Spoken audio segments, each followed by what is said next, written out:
Of course kwa hiki ambacho kinaendelea mpaka hivi sasa mimi naunga mkono Yanga. Yanga wapo sahihi zaidi kwa sababu tarehe ya mchezo ni leo na leo ndio siku ambayo mechi ilipaswa kuchezwa. Kama wapinzani wao ambao ni Simba wamegoma kufika uwanjani, maana hayo sio matatizo yao. Hao ni matatizo ya Simba, inabidi waadhibiwe kikanuni. Na wanaadhibiwa vipi kikanuni? Ni kupokwa alama 3 ambazo zinapaswa kupewa Young Africans ambaye yeye amefika uwanjani.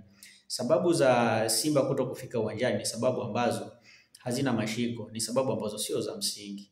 Kwa sababu kanuni imeeleza wazi kwamba endapo timu itanyimwa nafasi ya kwenda kufanya maandalizi ya mwisho wa mchezo kwenye uwanja ambao unachezwa mchezo husika, manake wao wanachopaswa kufanya ni kupeleka malalamiko, na baada ya kupeleka malalamiko yao baada ya mchezo kumalizika, ile timu ambayo imeizuia timu mwenyeji kuja kufanya maandalizi au kiongozi au mtu yote ambaye amewazuia ataadhibiwa, na uzuri kwenye kanuni imeeleza kabisa mpaka na kiwango cha pesa ambacho ni faini anatozwa. Kwa hiyo Simba hawakuwa na room yoyote ile ya kugoma kupeleka timu uwanjani. Wao walipaswa kwenda uwanjani na kucheza mechi, na Yanga wao wakiwa na msimamo kwamba wao wanataka ni mechi kuchezwa, wapo sahihi kwa sababu kanuni ilifuatwa. Kama kuna watu ambao waliwazuia Simba kuto kuingia kufanya maandalizi ya mwisho, manake hao watu wanapaswa kuadhibiwa. Kama ni Yanga ndio wamefanya hivyo, wanapaswa pia kuadhibiwa, lakini sio kugomea mchezo. Na Yanga wao wanachokifanya ni kwenda uwanjani kama ambavyo utaratibu unaelekeza. Na nimependa pia namna ambavyo Yanga wamesema kwamba wao hawako tayari kucheza mechi nyingine ya dabi ya ligi kuu kwa msimu huu, ila wapo tayari kucheza mechi nyingine ya dabi kwa msimu unaokuja au kwenye michuano ya FA kama watakutana kwenye FA. Na maana kwenye ligi kuu wao wamemaliza, hawatacheza mechi nyingine yoyote. Tafsiri yake ni kwamba Simba watapoteza mchezo kwa alama 3 na magoli 3 kwa sababu Yanga wamesimamia kanuni. Ikitokea Yanga hajapata alama 3, hajapata pia magoli 3, ina maana pia yeye ana sehemu ya kwenda kulalamika kikanuni kwa sababu mpinzani wake hajatokea uwanjani. Kwa hiyo kwa hichi chote ambacho kinafanyika mpaka hivi sasa, mimi naunga mkono Young Africans. Young Africans wapo sahihi kabisa, wanatekeleza matakwa ya kikanuni, wanachokifanya ni kufuata utaratibu wa mpira.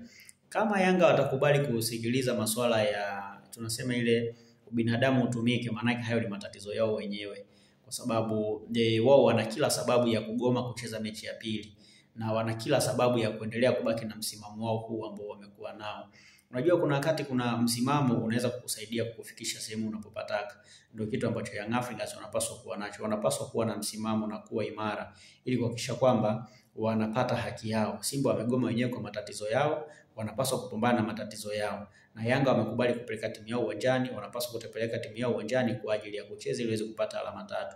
Kanuni zimewekwa ili zifuatwe, na wao wanapaswa kufuata kanuni, na Yanga wametekeleza hivyo ipasavyo. Ndio maana wanataka kwenda uwanjani na wataenda uwanjani kutekeleza matakwa ya kikanuni.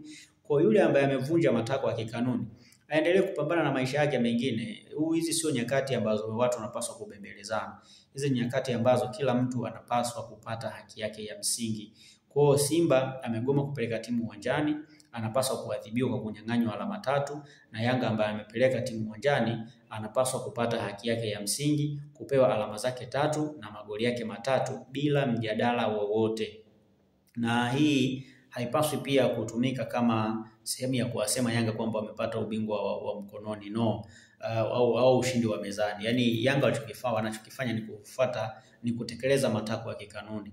Kwa wao wanapaswa kufanya kile ambacho kinatakiwa kufanyika ili kuhakikisha kwamba wanapata haki yao ya msingi. Kwa hiyo kwangu mimi niko sambamba na Young Africans kwenye hiki ambacho kinaendelea.